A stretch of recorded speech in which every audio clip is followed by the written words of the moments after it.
Warahmatullahi wabarakatuh. Selamat pagi Sobat Muardi. Hai, ketemu lagi dengan saya Dr. Lintang spesialis anak. Hari ini kita ketemu lagi dalam acara live streaming Muardi seputar info kesehatan anak, Muardi Asah Asuh Asih.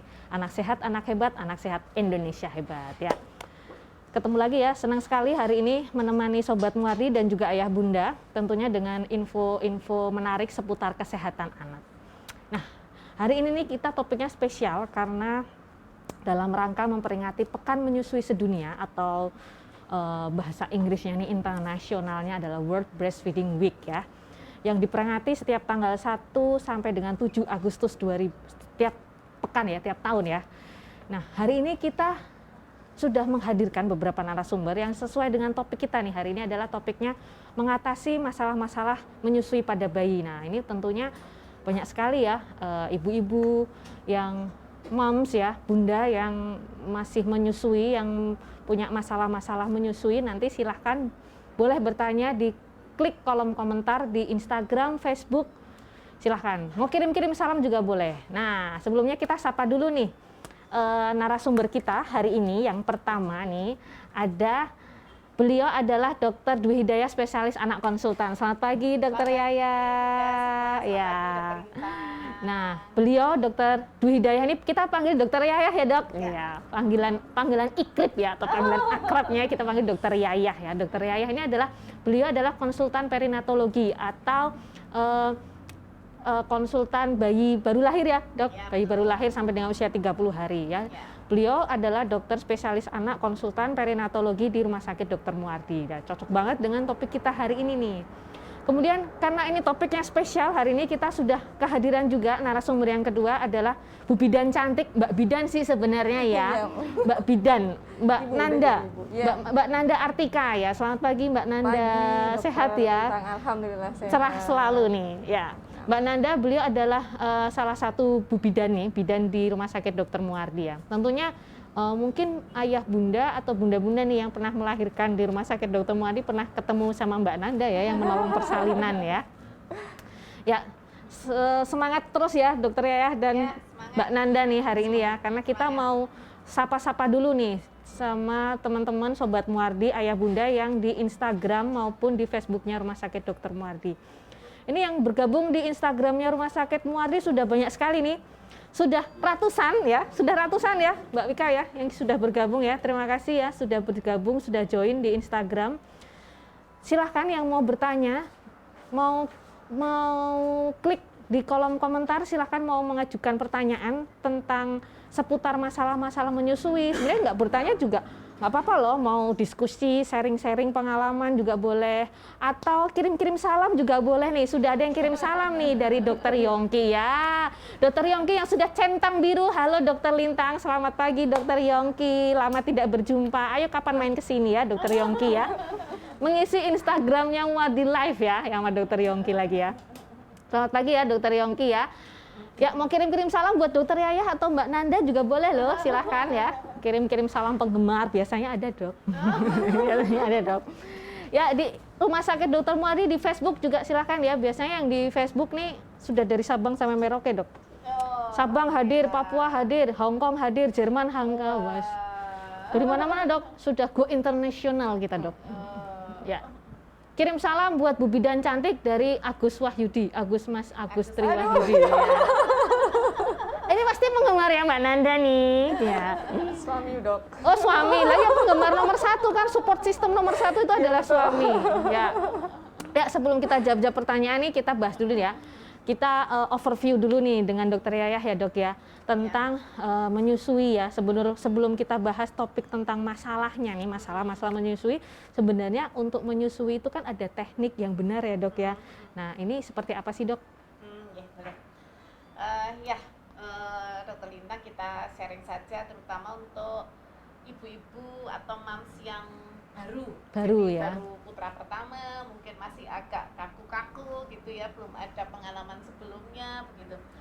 Jadi benar sekali, biasanya di yang kehamilan pertama itu ibu-ibu masih merasa belum luas gitu ya, belum luas untuk menyusui bayinya atau menetei bayinya, tetapi sebetulnya itu bisa diantisipasi dengan adanya kelas laktasi atau kelas ibu menyusui yang sudah diajarkan sejak kehamilan. Jadi sejak sebelum hamil, sejak sebelum melahirkan itu ibu-ibu sudah edukasi untuk itu. Nah, tadi pertanyaannya bagaimana cara menyusui yang benar. Yang pertama, yang pasti ibu diberi pengertian untuk percaya diri. Sering ibu-ibu itu belum sudah apa ASI saya cukup ya, nanti bagaimana ya, begini enggak, begitu enggak, seperti itu. Nah, itu dihilangkan, jadi harus percaya diri. Kemudian kalau teknisnya itu duduknya harus rileks, santai, seperti itu. Posisinya juga, sebetulnya posisi menete itu bermacam-macam, tapi yang lebih sering yang posisi yang biasa dikerjakan itu. Kemudian bayi antara kepala, leher, kemudian tulang punggung atau tulang belakang itu satu garis lurus ya. Kemudian posisinya itu bukan bayinya telentang kemudian kepalanya nengok, tetapi perut bayi ketemu perut ibu. Jadi posisinya begini. Nah, setelah itu tangan kanannya menopang, tangan kirinya menopang kepala bayi. Nah, tangan kanannya kan yang lebih bebas, nanti bisa untuk mengerjakan aktivitas, misalnya memotivasi bayi, mengepaskan puting ibu dan sebagainya. Nah, ketika akan memasukkan puting ibu ke bayi, caranya bayi itu distimulasi dulu supaya dia membuka mulutnya itu lebar-lebar. Nah, setelah misalnya bisa disenggol-senggol dengan jari atau dengan puting ibu. Setelah membuka mulutnya lebar, baru kemudian papila mami masuk sampai dengan areola mami. Jadi mungkin bagi bunda yang belum paham, jadi ada puting, mohon maaf. Lalu di sekitarnya itu ada daerah yang warnanya lebih gelap. Nah, itu areola mami. Nah, masuknya ke mulut tuh sampai dengan itu ya, sehingga mulut bayi atau bibir bayi itu, kalau orang Jawa bilang doer gitu. Doer ya. Bibir bawahnya itu terbuka ke arah bawah seperti itu. Lalu dagu bayi menempel di payudara ibu. Nah, kemudian bayi distimulasi supaya melakukan hisap, jadi refleks hisap, kemudian refleks telan. Saya kira dengan teknik yang seperti itu teknik yang lazim. Tapi mungkin kalau posisi menyusui bisa straddle, bisa yang lain-lain, misalnya kaki di belakang, kepala di sini untuk bayi kembar misalnya, bisa begitu, atau posisi yang lain. Tapi yang umumnya yang posisi yang tadi saya jelaskan seperti itu. Ya. Nah, itu ya, jelas sekali dokter ya. Nah, ini sekarang ke Mbak Nanda nih. Tadi dibilang ada kelas laktasi ya Mbak Nanda ya. Kalau di rumah sakit Muardi sudah ada kelas laktasi? Apakah untuk kelas laktasi mungkin untuk kedepannya mungkin akan diadakan ya. Tapi kalau untuk mendukung ASI eksklusif di Muardi ini sudah ada breast care atau namanya pijat laktasi, pijat oksitosin. Itu yang di punggung itu untuk menstimulasi oksitosin biar ASI-nya itu lebih lancar lagi. Nah, apalagi di Muardi ini banyak kasus-kasus ibu dengan masalah terutama yang operasi sesar, yang spontan juga, maksudnya lahiran normal itu juga sebenarnya ada, tapi lebih sedikit ya. Kalau yang sesar gitu kan lebih banyak. Nah, ini masalahnya di situ ibu-ibu sesar itu kan setelah melahirkan sakit ya dok ya, sakit. Tapi memang sakit kok. Iya, ya saya juga nggak main tuh bahasa Jawanya ya. Jadinya kami juga sebisa mungkin memberikan fasilitas. Kalau bayinya roaming in itu kami memang benar-benar ayo Bu, kita sama-sama kasihkan ASI yang terbaik buat bayinya, ibunya juga jadi lebih cepat untuk mobilisasinya gitu kan. Terus nanti kalau misalkan DPH 0 ya dok ya, maksudnya yang baru banget operasi, kita mobilisasi dini dulu. Perawatan terus nanti kalau, dari pertama ya? Iya, dari pertama dulu, terus nanti kalau sudah bisa miring ya, itu nanti bisa pijat oksitosin atau breast care dulu, itu dengan posisi miring, tidak apa-apa kan karena memang belum bisa duduk ya, karena bertahap. Terus nanti bayinya disusukan dengan cara miring juga, kan ada posisi yang sambil tiduran ya. Itu juga kita bantu, selalu kita fasilitasi lah, maksudnya supaya ASI itu dapat diberikan ke bayinya gitu. Nah dok, nah Mbak Nanda, kalau tadi kan kita mau bilang tentang masalah-masalah menyusui ya. Ada masalah menyusui, apakah ada masalah sebelum persalinan ya, pada saat kehamilan itu apa aja, kemudian setelah persalinan itu apa aja sih masalah-masalah menyusui itu? Kalau untuk sebelum persalinan itu atau pas hamil itu biasanya ibu-ibu sudah kayak overthinking gitu ya dok ya. Kayak sudah, saya bisa nggak sih memberikan ASI, saya bisa nggak sih mengasihi sampai 2 tahun, terus banyak dari faktor-faktor yang di luar itu, kayak misalkan dari lingkungan ya, terutama dari keluarga, support system, terutama itu tuh kadang nanti kalau ASINya nggak keluar langsung dikasih formula, itu yang nggak bagus sebenarnya kan. Terus juga ada masalah yang maaf ya, payudaranya agak tenggelam. Iya, tenggelam, menggelam. Ya. Putingnya tenggelam. Putingnya tenggelam, itu juga jadi kayak udah insecure sendiri, udah saya bisa nggak ya ngasih ASI, puting saya nggak keluar, nggak menonjol seperti itu. Sebenarnya itu bisa ya. Terus itu sebelum persalinan. Setelah persalinan ya itu tadi, kalau SC atau sesar itu biasanya sudah merasa kesakitan, sudah merasa nggak nyaman, terus akhirnya kayak delay ya memberikan ASINya, kan harusnya inisiasi menyusu dini kan ya dok. Itu juga kayak delay, mungkin bayinya sakit atau bayinya jadi yang perlekatan terhadap puting ibunya jadi terhambat. Awal menyusuinya itu jadi kayak terdelay, mundur. Terus juga seringnya kalau ibu pertama kali menyusui itu lecet kayak gitu, kalau enggak ASINya belum keluar. Terus, tadi bener dokter Yayah juga sudah sindrom baby blues, bukan sindrom untuk insecure untuk nggak bisa ngasih ASI gitu loh. Jadi udah ada sindrom saya nggak bisa nih kasih ASI, padahal itu tidak kan percaya diri ya. Tidak percaya diri. Nah itu juga jadi masalah sebenarnya.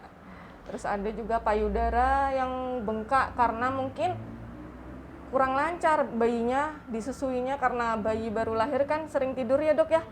Terus jadinya ASINya nggak dinyotin ke bayinya, kalau tidak disusui gitu kan payudaranya jadi bengkak. Nah itu juga jadi masalah gitu ya. Dokter. Nah seringkali memang masalah menyusui itu terjadi pada saat awal-awal persalinan ya.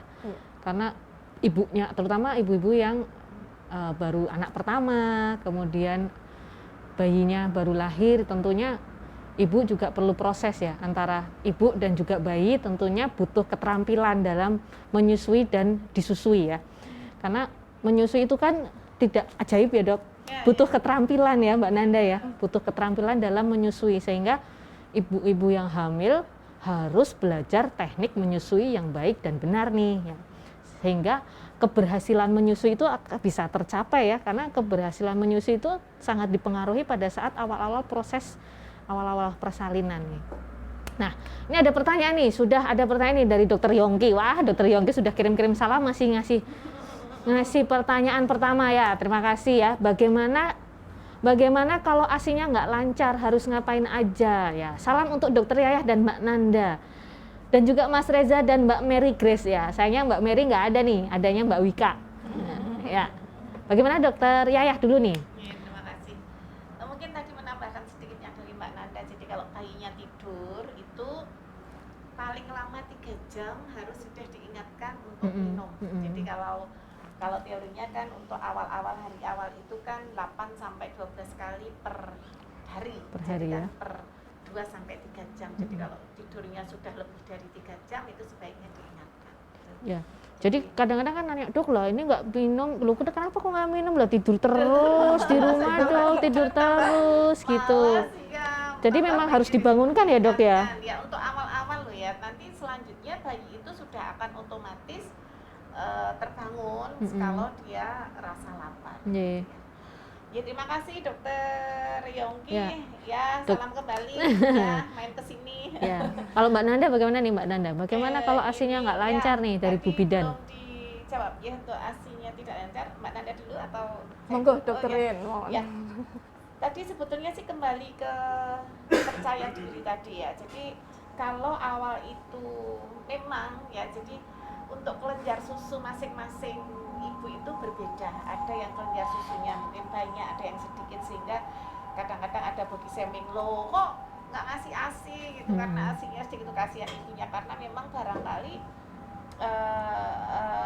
kodarullah itu produksi ASINya memang atau kelenjar susunya tidak banyak, sehingga tidak mampu memproduksi ASI sesuai target. Tetapi semua harus optimis. Jadi maksudnya awalnya itu semua bayi harus optimis bahwa mampu memberikan ASI. Nah, adapun lancar atau tidaknya itu banyak faktor yang mempengaruhi.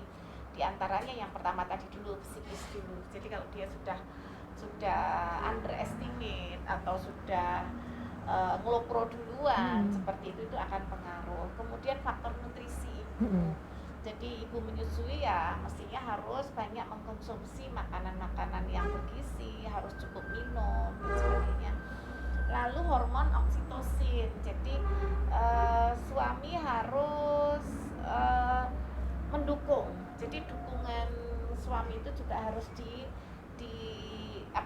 diperlukan. Jadi misalnya dengan pijat oksitosin ya, itu akan membantu melancarkan ASI. Saya kira itu. Kemudian secara fisiologis otak itu akan memerintah kelenjar susu untuk memproduksi ASI jika susu ASINya itu sudah habis. Nah, kalau ASINya masih penuh, maka otak tidak akan memerintah untuk memproduksi, sehingga disarankan makanya setiap 2 jam dikosongkan.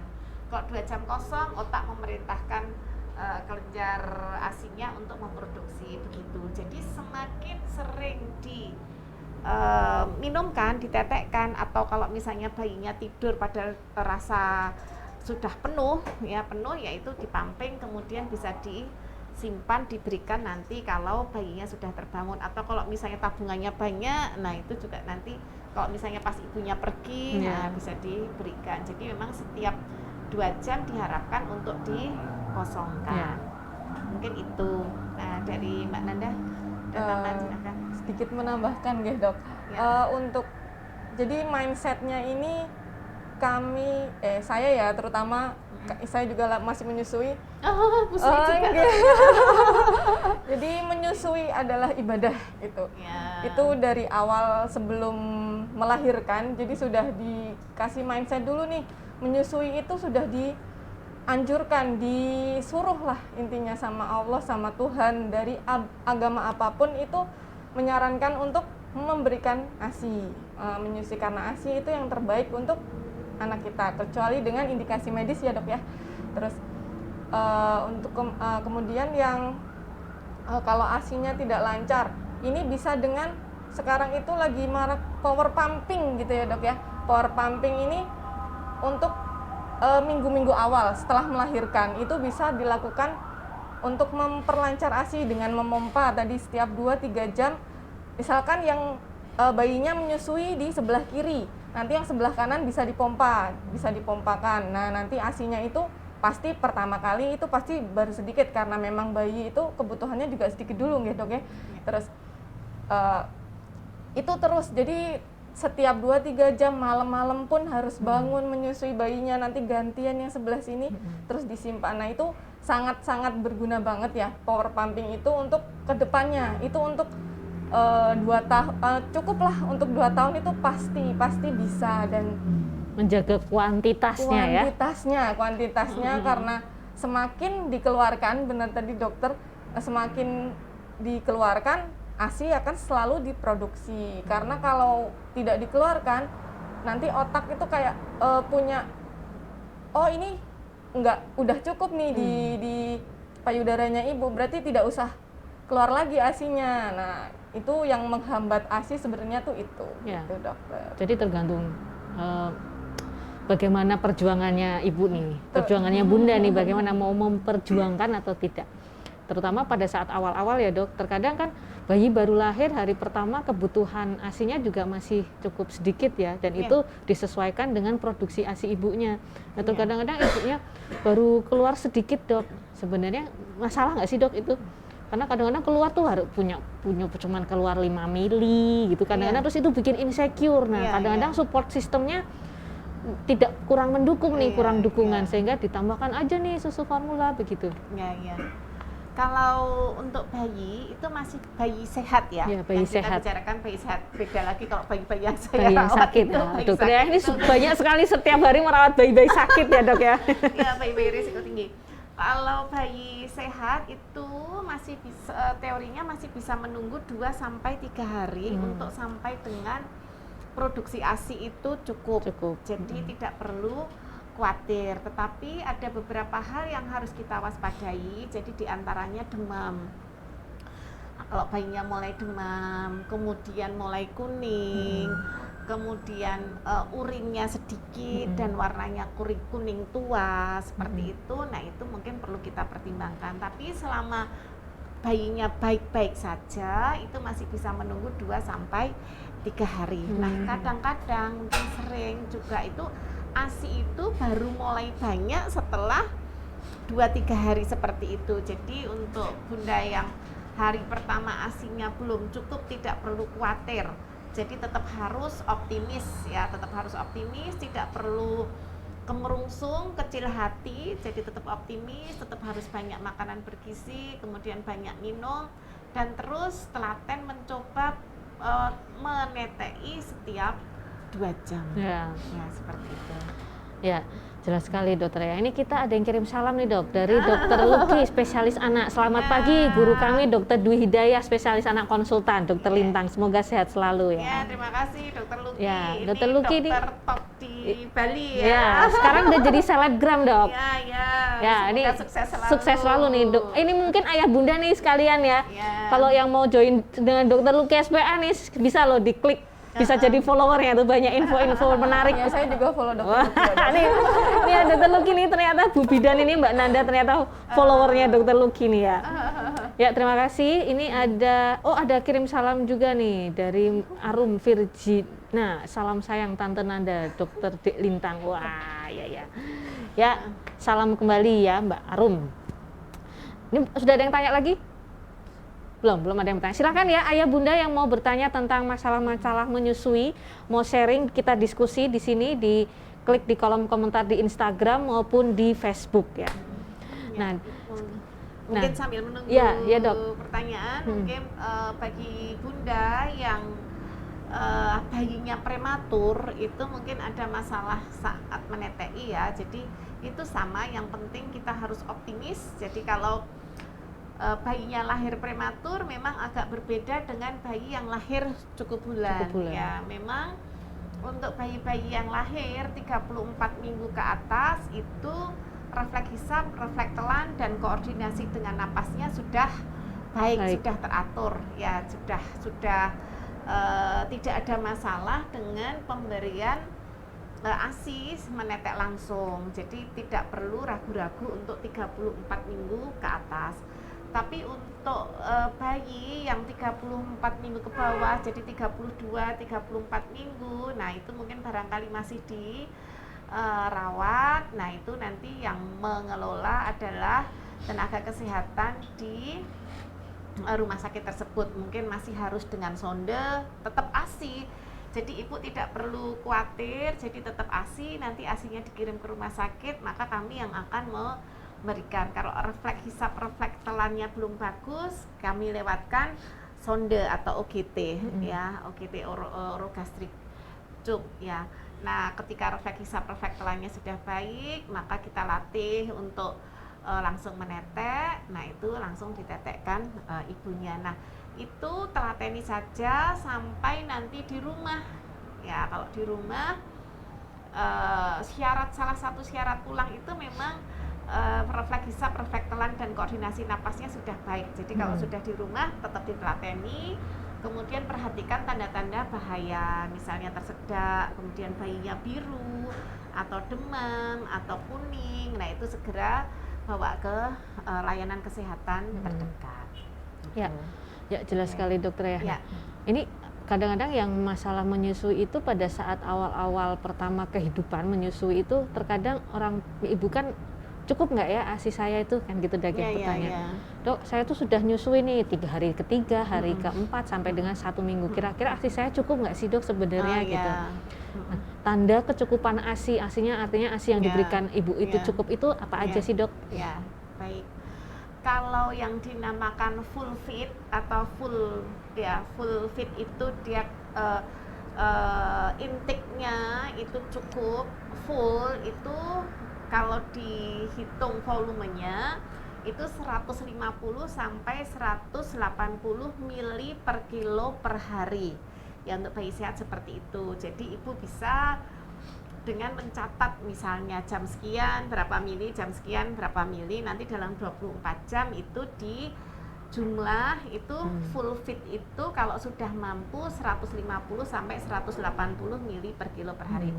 Tetapi untuk bayi yang langsung menetek itu kan kita tidak tahu seberapa banyak yang masuk ke bayi. Nah itu bisa dengan cara ibu merah ASInya, jadi dipamping kanan, kemudian kanan sampai habis, kiri sampai habis, lalu dilihat berapa mili, misalnya 60 mili. Nah kalau 60 mili berarti setiap kali sesi menetei, kanan habis, kiri habis, itu kira-kira 60 mili. Nah tinggal dikalikan saja dalam 1 hari itu berapa kali menetek kali 60. Nah itu kira-kira segitu. Nah kalau tanda-tanda atau bisa juga dengan ditimbang, tapi ini lebih ribet. Jadi sebelum menetek ditimbang dulu bayinya, misalnya 3 kilo atau 2, misalnya bayi prematur misalnya 2,2 misalnya. Setelah menetek kemudian ditimbang lagi. Nah 1 mili itu setara dengan 1 gram. Nah misalnya setelah ditimbang beratnya jadi 2,6. Oh berarti ini tadi dia minumnya 80 misalnya seperti itu. Nah kalau klinis bayi cukup minumnya itu ketika habis netek itu bayi tenang, bayi tenang, tertidur seperti itu. Tampak itu kenyang gitu ya dok? Tampak kenyang gitu. Itu yang pertama. Yang kedua urinnya itu warnanya kuning muda, jumlahnya cukup banyak ya, kuning muda. Terus setidaknya itu per 6 jam itu popoknya penuh per 6 jam. Kemudian yang ketiga bisa dengan dipantau berat badannya. Target kenaikan berat badan itu kalau pakai per hari itu untuk bayi cukup bulan 20 sampai 30 gram per hari. Kalau untuk prematur 15 sampai 20 gram per kilo per hari. Tapi agak ribet tiap hari nimbang ya. Nah, belum tentu punya timbangan ya dok ya. Kalau untuk kasarnya itu target kenaikan berat badan per minggu untuk umur 0 sampai 6 bulan itu 100 sampai 200 gram per minggu. Ya, kalau sudah lewat 6 bulan, jadi 6 bulan sampai 12 bulan itu tidak secepat di 0 sampai 6 bulan. Jadi hanya 50 sampai 100 gram per minggu. Seperti itu. Ya. Ya, menarik sekali dokter ya nih. Kalau dari Mbak Nanda nih ada tambahan nggak? Misalnya karena sering kan ibu-ibu tuh masih saya nggak cukup nih Bu Bidan, gimana ya? Saya mau ngasih susu formula aja nih gitu. Itu dilihat lagi juga. Sebenarnya power pumping sama support system dari lingkungan juga sih dok itu sangat penting ya. Apalagi suami ini yang benar-benar dampingin ibu dari awal melahirkan sampai seterusnya proses menyusui itu sangat penting, apalagi apalagi kalau ya itu yang sesar, biasanya kebanyakan yang ditemui itu yang operasi sesar gitu kan, yang merasa belum, kayaknya bayinya nggak cukup nih, bayinya nangis terus, padahal nangis bayi itu tidak hanya dengan tidak hanya karena lapar doang kan dok ya, Jadi bisa karena dia pipis ataupun tidak nyaman dengan lingkungannya. Jadi dengan mungkin suaminya bisa pijat oksitosin nih biar ASI-nya lancar. Terus juga jadi kalau pas malam-malam bangun, istrinya bangun nyusuin, suaminya sambil mijitin ya, ayah ya gitu. Ayahnya juga sambil bangun, oh gini Ayahnya bangun ngelus-ngelus nih. gitu, walaupun nggak melek gitu ngelus-ngelus. Oh ini curhat ya, curhat ini, curhat ini. Pengalaman dok ya, ngelus-ngelus punggung itu juga udah support ya dok ya. Jadi udah, oh berarti saya nggak sendirian nih kasih ASI-nya. Terus selain itu juga suami kan juga bisa kayak misalkan pumping sambil nyusuin, yang pumpingnya oh udah belum deh, udah belum bunda, udah belum itunya tak simpankan, tak bantu untuk bantuin cuci botol minimal ya, cuci botol, sterilin, nah gitu jadi benar-benar dari support system bantu cuci juga, botol walaupun nanti diulang lagi ya bunda ya. Ya, terima kasih dokter Yaya dan Mbak Nanda ya. Ini ada pertanyaan nih di Instagram dari RIDP. Dok, anak saya tidak mau langsung netek, maunya pakai dot. Nah, ini gimana nih cara mengatasinya ya? Mungkin dari Mbak Nanda dulu nih. Ini biasanya kesalahannya dari awal itu memberikan ASI perahnya ataupun itu dengan dot. Nah, kalau dari ilmunya itu kan dot itu diginiin langsung cur gitu kan, langsung keluar gitu ya. Padahal kalau menyusul langsung, netek langsung itu kan harus butuh usaha. Nah itu kan bayi jadi malas. Cara mengatasinya dengan ya pelan-pelan tetap disusui, terus ganti dotnya itu dengan sendok misalkan. Kalau enggak dengan pipet atau kalau tidak ada ganti pipet, media yang lain ya. Ganti media lain. Bisa gelas kecil atau sekarang ada cup feeder gitu ya dok ya, yang kayak bentuknya kayak spet, kayak sendok gitu juga bisa, yang kecil-kecil itu kan kalau dipencet nanti keluar. Nah itu juga bisa, ataupun bisa kalau ada nih sepet yang 25 cc gitu yang tanpa jarum, itu juga bisa pengganti pipet gitu kan, itu juga bisa.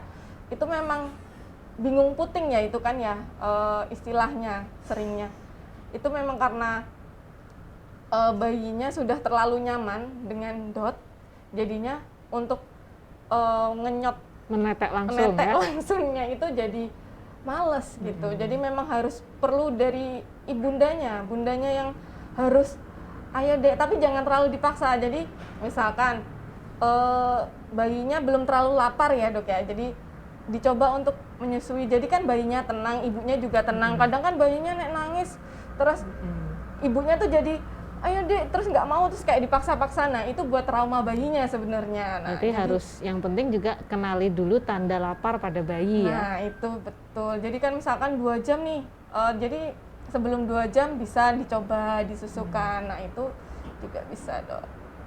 Ya, dok, dari dokter Yaya dok, bagaimana dok tanda lapar dari bayi? Kadang-kadang kan orang nunggu nangis dulu ya. Kadang-kadang nyusuin itu nunggu sampai bayi nangis duer-duer dulu gitu. Padahal sebenarnya tanda lapar pada bayi kan nggak sampai nunggu bayinya sampai nangis duernya duer.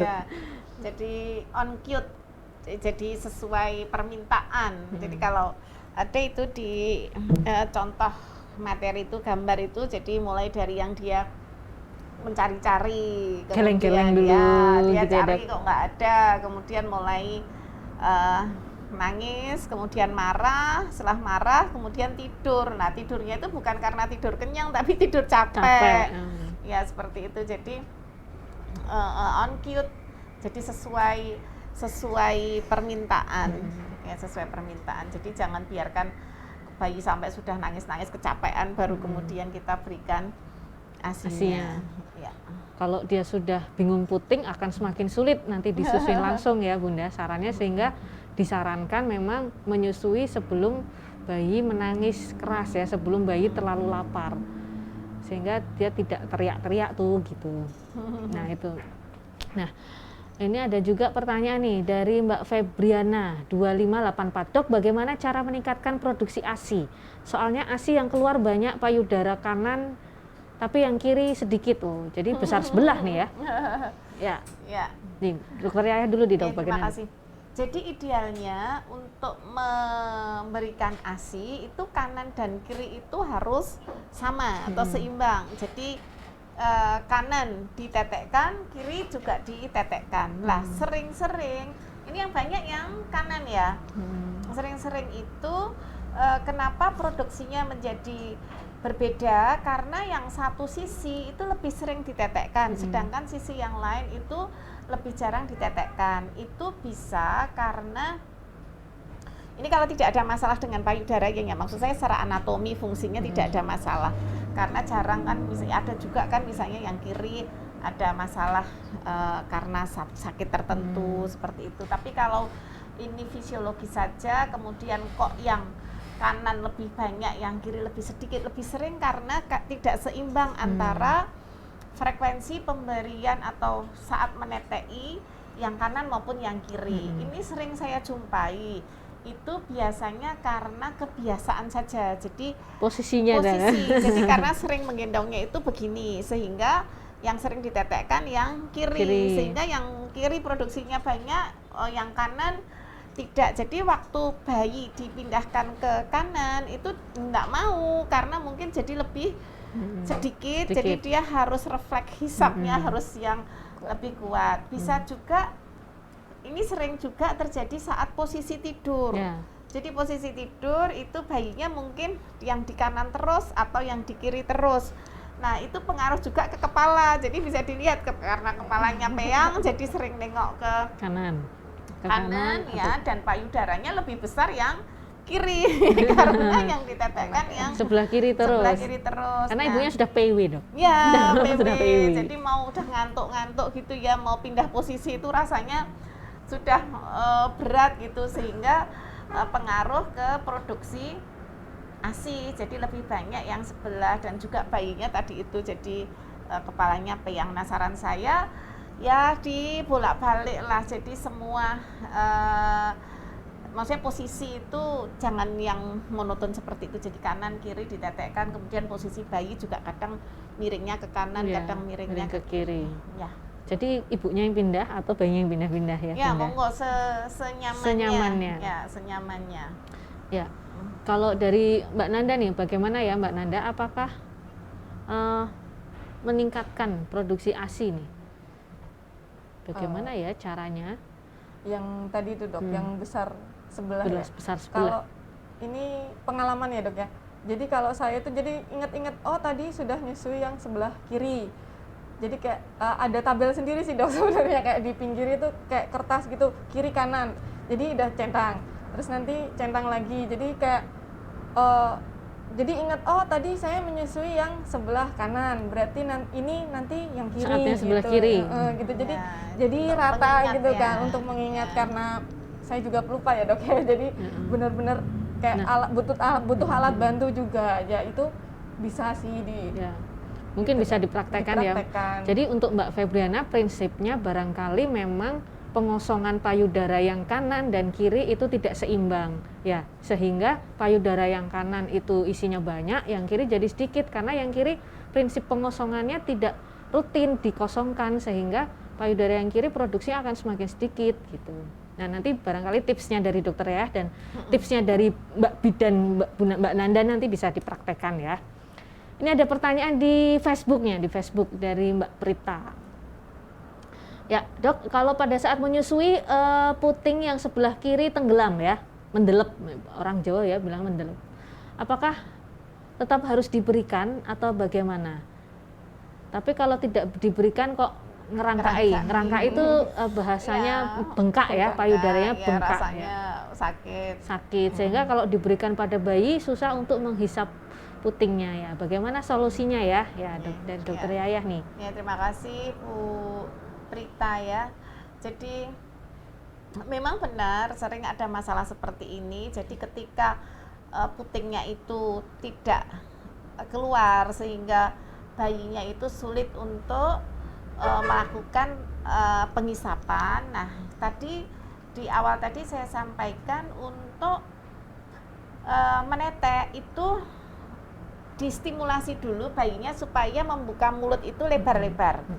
Setelah membuka mulut lebar-lebar, kemudian masukkan puting ibu itu sampai dengan areola mame, sehingga kalaupun mendelep tidak masalah. Karena mulut bayi itu sampai di areola mame. Jadi areola mame itu daerah yang gelap yang di sekitar puting itu. Nah, seperti itu, sehingga yang masuk ke mulut bayi itu nggak hanya puting yang hanya sedikit itu, jadi semua, jadi areola mame itu masuk. Nah, dengan tetap ditelateni seperti itu, nanti lama-lama papila mame itu akan menyesuaikan bentuk mulut bayi. Jadi kan dia akan dihisap-hisap gitu. Itu yang kalau kita dengan cara ya fisiologis bayi menetek. Nah, akan bisa juga dibantu, tapi ini agak sakit.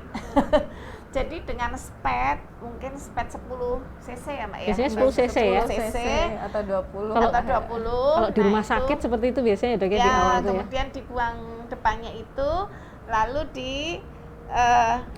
tarik. Ya itu tarik sedikit, ditelateni aja, misalnya setiap hari berapa kali, sebentar.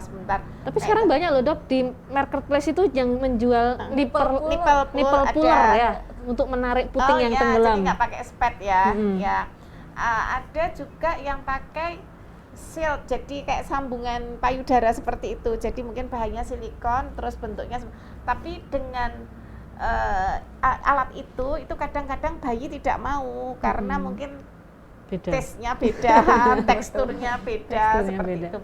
Oh, ada nipple puller ya, nah itu mungkin bisa lebih nyaman, bisa dipakai.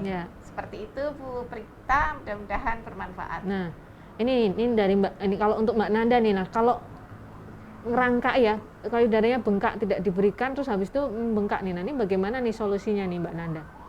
Bener, tadi sarannya dokter Yayah ya tetap disusui, terus sebelum menyusui itu kalau ngerasa ngerangka itu bisa dikompres dulu pakai air hangat biar nyaman ya, jadi dia biar nggak ngerasa sakit dulu, jadi otaknya tuh sudah terstimulasi, oh ini asinya biar keluar gitu, terus disusukan. Kalau disusukan tidak mau, bayi tetap tidak mau, bisa dipumping, dipompa bisa manual ataupun dengan alat pompa yang sekarang juga sudah banyak ya Dok ya. Mau ada yang manual atau yang elektrik itu juga bisa, dan itu juga dengan alat pompa itu juga bisa untuk mengeluarkan puting susunya, jadi biar nggak mendelep lagi istilahnya, itu bisa kayak menonjolkan payudara gitu. Jadi sebelum di pumping itu juga dimasas dulu, jadi gerakannya ke arah puting gitu, dari atas dulu terus ke samping, jadi seluruh payudaranya itu dimasas dulu gitu. Terus setelah dimasas baru dipumping, atau boleh kalau manual, kalau kayak gitu seringnya lebih enak manual ya. Kalau manual itu tekniknya bisa dipegang dengan seperti ini, terus masuk ke dalam, dikeluarkan seperti itu. Biasanya jadi lebih enak kalau manual. Kalau langsung ke alat pumping itu lebih nyeri, menyakitkan. lebih menyakitkan ya. Menyakitkan. Ya. Nanti mungkin pertama di itu dulu, baru kalau mau pakai alat pumping silahkan gitu dokter. Ya, jadi memang harus diatasi ya untuk masalah puting tenggelam ini, apalagi kalau jadi sebaiknya tetap harus dikosongkan payudaranya ya, biar tidak bengkak. Nanti kalau bengkak semakin tidak dikosongkan produksi ASI-nya, maka akan semakin berkurang ya. Semoga terjawab ya pertanyaannya dari Mbak Prita Mama Fafa di Facebook. Ini ada lagi nih pertanyaan Dok di Instagram dari Mas Tifawan. Dok, istri saya sedang sakit tapi dalam kondisi masih menyusui. Apakah ASI boleh tetap diberikan pada saat posisi ibu masih minum obat? Nah, ini Bapak ASI nih pasti nih Mas Tifawan nih, luar biasa siaga. Ya. Bapak siaga ya, walaupun istri sedang sakit masih disupport tetap untuk memberikan ASI ya. Ya, bagaimana nih Dokter Yayah? Terima kasih Pak Steve, selamat ya, ada babynya ya, baru mungkin ya, anak pertama atau anak keberapa ini. Ya, untuk ibu yang sedang menyusui kemudian dia sakit, itu kadang dilema juga ketika dia tidak minum obatnya, itu sakitnya nggak sembuh-sembuh, tapi kalau minum obat apakah boleh tetap menyusui? Nah, Pak Steve tidak perlu khawatir, karena obat yang diminum oleh ibu itu hanya kira-kira 1% masuk ke ASI. Jadi dosisnya hanya kecil sekali yang masuk ke ASI. Dan kalau obat itu dari dokter, itu biasanya dokter juga sudah tahu apakah ini toleran atau boleh untuk ibu menyusui atau tidak. Nah, perlu diketahui juga obat-obat yang tidak boleh, yang mutlak tidak boleh untuk ibu menyusui itu hanya sedikit. Ya, diantaranya obat-obat kemoterapi. Nah, kalau kemoterapi itu memang mutlak tidak boleh. Bisa juga obat-obat yang daftar G atau obat-obat yang narkotik seperti itu. Jenis narkotik ya. Ya. Tapi obat-obat pada umumnya yang diminum oleh ibu, misalnya kan biasanya kalau sakit-sakit ringan gitu kan hanya Flu, paracetamol seperti itu ya, ibuprofen, kemudian pseudoephedrine kalau pilek, atau diphenhydramin seperti itu aman, tidak apa-apa, jadi tidak perlu khawatir. iya. Jadi ibunya juga harus tetap minum obat ya, kasihan kalau ibunya sakit, nggak sembuh-sembuh, produksi ASI-nya juga nanti akan justru beresiko akan terjadi penurunan. Jadi ibunya harus sehat, makan nutrisi yang seimbang sehingga menjaga kualitas dan kuantitas ASI-nya. Ya. Jadi tetap semangat, tetap semangat ya. Semoga istri cepat sembuh ya. Semoga istrinya lekas sembuh nih, Mas Steve Wawan semangat mensupport istrinya untuk selalu menyusui ya. Ya. Ini dari Siska bin Alfari. Siang Dokter, Dok, bayi saya umur 3 bulan sering muntah kalau habis nyusu. Kenapa ya Dok ya? Umur 3 bulan muntah Dok. Ya. Terima kasih Bu Siska ya, selamat ya, babynya sudah 3 bulan. Ya, yang pertama mungkin yang perlu diperhatikan adalah teknik menyusuinya. Jadi apakah sudah betul atau belum. Yang pertama itu posisi. Jadi posisi menyusui itu sebaiknya kira-kira 45 derajat tingginya, baik pada saat duduk atau pada saat sambil tidur misalnya. Sambil tidur pun juga tidak boleh datar. Kalau datar nanti akan ada regurgitasi. Jadi pada saat tidur juga usahakan agak tinggi kepalanya, kira-kira ya 30 sampai 45 derajat. Setelah disusui, kemudian bayinya kenyang, nampak tenang, usahakan bisa melakukan ini teknik sendawa. Jadi di gendong seperti ini, kemudian tengkuknya ditepuk-tepuk sebentar saja, tidak perlu lama-lama, tidak harus sampai bersuara. Kalau misalnya tidak bersuara pun kok 5 menit itu udah capek itu ya sudah cukup. Lalu posisinya tetap agak tinggi. Atau kemudian kalau anak tertidur, itu juga posisi agak tinggi sehingga tidak ada aliran balik. Nah, kalau posisi sudah diperbaiki, teknik menyusui sudah diperbaiki, kok bayinya masih sering muntah, lah mungkin perlu konsultasi ke dokter. Karena harus dieksplor lagi apakah hanya karena teknik menyusuinya yang kurang betul, teknik minumnya yang kurang betul, atau ada masalah dengan pencernaannya. Yang paling sering ya ada obstruksi saluran cerna. Misal itu bisa dilihat dari seberapa sering dia muntah. Apakah muntahnya itu segera setelah menyusu atau berapa lama setelah menyusu. Kemudian warna muntahannya, apakah putih seperti susu yang diminum atau kehijauan seperti itu. Nah, nanti kalau ada curiga ke arah problem atau masalah di saluran cerna atau GI tract, nah itu mungkin perlu dilakukan pemeriksaan lebih lanjut seperti itu. Ya, jelas sekali Dokter Yaya. Semoga terjawab ya pertanyaannya dari Bu Siska bin Alfari ya. Ada lagi yang bertanya? Ini yang join banyak sekali Dok. Oh ya, alhamdulillah. Oh, ada lagi nih yang tanya. Oh, ini pertanyaan menarik nih. Mau tanya, untuk ASI perah apakah boleh dicampur dengan sufor? Nah, ini Mbak Nanda dulu nih yang jawab nih. Ini gimana ya? Jadi tidak boleh ya kalau berdasarkan yang pernah saya literasinya itu tidak boleh karena kandungannya itu pun beda. Jadi ASI perah susu formula itu kan dari formulasi dari hewan ya dok ya, terus ASI perah kan dari manusia, kandungannya beda, nanti takutnya kayak terjadi perang gitu. Terus Ya. Kalau dari dokter Yaya ada tambahan dok? Kalau yang dimaksudkan dicampur itu diberikannya selang-seling, silahkan. Misalnya ini sekarang netei, ASI, kemudian bayinya sudah haus, sudah lapar, ASInya Sudah habis. Nah, atau belum sampat kenyang, masih nangis-nangis, misalnya ASInya sudah habis. Nah, itu dengan susu formula itu silahkan. Tapi kalau yang dimaksud tadi seperti Mbak Nanda betul. Jadi campur, kalau untuk ASI, kocok jadi satu, jadi milkshake. Ya, kalau susu formula itu kan campurannya dengan air ya, air panas untuk melarutkan. Tapi kalau yang dimaksud dicampur itu ASI perah, kemudian ditambahi susu formula, itu tidak disarankan karena nanti osmolaritasnya akan berbeda.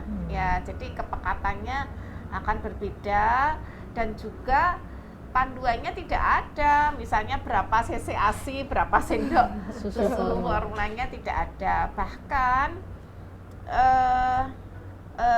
human milk fortifier, jadi HMF itu adalah sediaannya serbuk ya, itu fungsinya untuk catch up growth pada bayi prematur.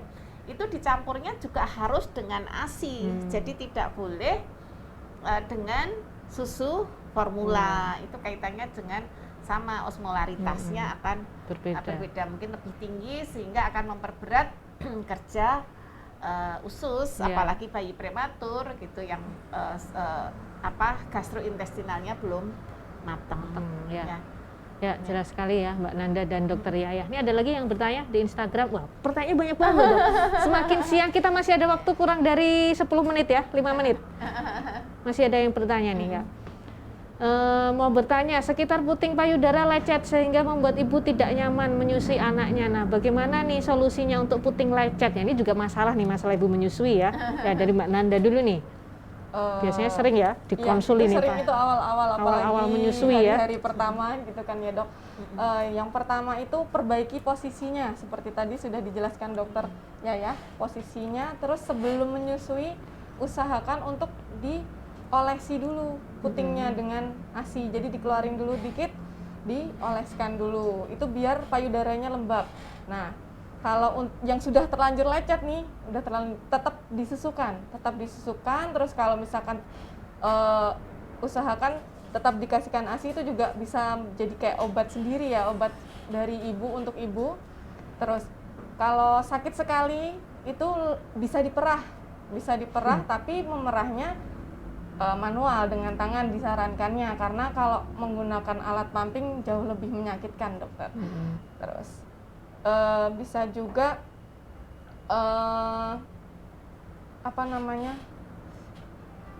itu sih dok sepertinya. Itu jadi cukup, monggo. Ya, dari dokter Yaya ya. Kadang-kadang itu kan ini ya dok, pas di awal-awal menyusui lecet itu kalau orang awam tuh kata orang tua bilangnya lidah bayi itu masih kasar ya. Lidah bayi masih kasar sehingga membuat puting payudara ibunya jadi lecet. Nah, itu mitos atau emang bagaimana dok ya? Iya. Ya, waktu awal-awal memang sering terjadi, tapi lebih sering karena perlekatan yang tidak pas ya, perlekatan. Jadi begini. Tadi kan di awal saya jelaskan kalau bayi itu ketika ditetei perut bayi ketemu perut ibu, sehingga kepala, leher, tulang belakang satu garis lurus. Jadi bayi itu tidak nengok gini, tapi dia jadi satu garis lurus. Nah, ketika posisinya salah, dia nengok begini, kemudian dia ngenyut, pas dilepas, seret, nah ketarik. Seret, gitu. Dia mau netek lagi gini. Tapi kalau dengan posisi yang seperti tadi, tidak akan terjadi seperti itu. Itu yang pertama. Yang kedua, ketika puting itu yang masuk hanya sedikit, tidak sampai areola, hanya bagian depan puting ya. Aja. Kemudian terjadi terdengar suara. Nah, seperti itu artinya perlekatannya belum bagus. Nah, itu juga akan berisiko terjadi lecet. Nah, kalau memang sudah butuh obat, ya sebaiknya konsultasi. Biasanya akan diberikan krim. Tapi untuk pencegahan sebelum lecet tadi benar, jadi Mbak Nanda, keluarkan ASI-nya dulu ASI-nya sedikit, dulu, kemudian dioles. Setelah selesai menetei, sama diulang lagi. Dikeluarkan ASI-nya sedikit, lalu dioles. Seperti itu. Biasanya itu terjadi pada ibu-ibu di awal ya, di awal. Ya. Nah, ini tapi tidak dijelaskan nih dari Mbak Linda ya. Tadi ini maksudnya lecetnya pada saat usia berapa? Karena kadang-kadang juga pada saat di proses menyusui bayi sekian bulan juga masih bisa bikin lecet ya. Karena tumbuh gigi atau bayinya godain ibunya tuh. Itu juga bisa terjadi itu, tuh. 6 bulan tumbuh gigi. Nah, Itu juga mulai itu seperti itu ya. Ya itu juga menyakitkan ya. Terima kasih Dokter Raya dan Mbak Nanda. Ini ada satu lagi pertanyaan nih. Oh ini pertanyaan sama sih, hampir sama kayak tadi ya. Putingnya tenggelam kemudian dipumping tapi sedikit sekali, cuma 30 mili ya. Solusinya bagaimana ini ya? Ya mungkin dari Mbak Nanda nih. Sama seperti tadi ya dok ya. Dari ibunya dulu kan. Di nipple puller tadi kan ada alat yang sekarang di banyak marketplace itu udah tersedia ya, bisa pakai spade, bisa nipple puller, dikeluarkan dulu langsung disusukan secara langsung ya dokter. Terus di pumping, kalau sebenarnya pumping itu bagus, tapi lebih bagus lagi menetek. Jadi kalau udah keluar langsung disusukan itu lebih merangsang hormonnya dia dok ya. Jadi merangsang hormon untuk mengeluarkan ASI-nya seperti itu. Jadi mungkin bisa dipumping sambil disusukan. Nah, terus penting juga nih ya, ini pertanyaannya tidak dijelaskan usia berapa hari ya, karena yang keluar 30 mili itu kalau hari keberapa? Awal-awal sekali pumping 2-3 jam dapat 30 mili sudah bagus sekali Bunda. Jadi jangan bikin insecure, jangan dibandingkan nih dengan ibu yang pumping, tetangga atau saudara pumping bayinya umur 5 bulan sekali pumping dapat 100 cc. Aku kok cuma 30 mili ya, ini nggak keluar nih. Nah, jangan insecure. Karena setiap usia bayi tentunya kebutuhannya akan berbeda. Kalau pada awal-awal pumping, mungkin pumping 2-3 jam sekali cuma dapat 20-30 mili, itu sudah bagus sekali, sudah bagus sekali. Jadi jangan insecure ya. Ya, sudah terjawab semua ya pertanyaan kita ya. Ya, sudah terjawab semua pertanyaan kita. Terima kasih yang sudah join, kirim-kirim salam maupun sharing-sharing di Instagram maupun di Facebook. Nanti hasil rekaman live streaming kita hari ini bisa dilihat kembali di Facebook, YouTube maupun di feed Instagramnya Rumah Sakit Dr. Muardi. Tadi saya lupa ya, belum sapa-sapa yang di akun Instagramnya PPDS Anak ya. Selamat bergabung, bukan selamat bergabung ya. Terima kasih yang sudah bergabung di akun PPDS Anak IKAUNS ya. Jangan lupa like, follow, subscribe akun media sosial kita dan juga share di Instagram, Facebook maupun di YouTube-nya Rumah Sakit Dr. Muardi ya. Terakhir nih, closing statement ya dari Dokter Yayah dulu dok. Ya. Kesimpulannya dok, apa yang kita diskusikan hari ini? Ya selamat berbahagia ibu-ibu yang sampai dengan hari ini masih berhasil menyusui ya, memberikan ASI-nya dengan baik kepada putra-putrinya. Terus bersemangat, jangan berkecil hati kalau misalnya kok produksi ASI-nya masih sedikit dan sebagainya. Jadi terus semangat, optimis, mudah-mudahan nanti bisa ASI eksklusif. Kemudian untuk suami ya, bapak ya, harus mendukung supaya keberhasilan menyusui itu bisa tercapai. Ya, tetap semangat. Mudah-mudahan generasi penerus kita menjadi generasi penerus yang mendapatkan ASI eksklusif sehingga nanti quality of life-nya menjadi lebih baik. Ya. Terima kasih. Ya, terima kasih Dokter Yayah. Ya, closing statement yang kedua dari Mbak Nanda nih, Bu Bidan, Rumah Sakit Dr. Muardi. Untuk saya menyusui itu ibadah. ASI yang terbaik untuk bayi, ibu dan suami mendukung ASI eksklusif. Terima kasih. Ya, terima kasih Mbak Nanda waktunya dan juga Dokter Yayah. Di tengah kesibukannya Dokter Yayah masih menyempatkan untuk kita join di sini dok, sharing sedikit tentang masalah menyusui ya. Ya, terima kasih juga untuk Sobat Muardi dan Ayah Bunda yang sudah join di Rumah Sakit Dr. Muardi di Facebook, Instagram. Terima kasih, semoga bermanfaat apa yang sudah kita sharing diskusikan pada hari ini. Sampai jumpa 2 minggu lagi. Wassalamualaikum warahmatullahi wabarakatuh. Sampai jumpa. Waalaikumsalam warahmatullahi wabarakatuh.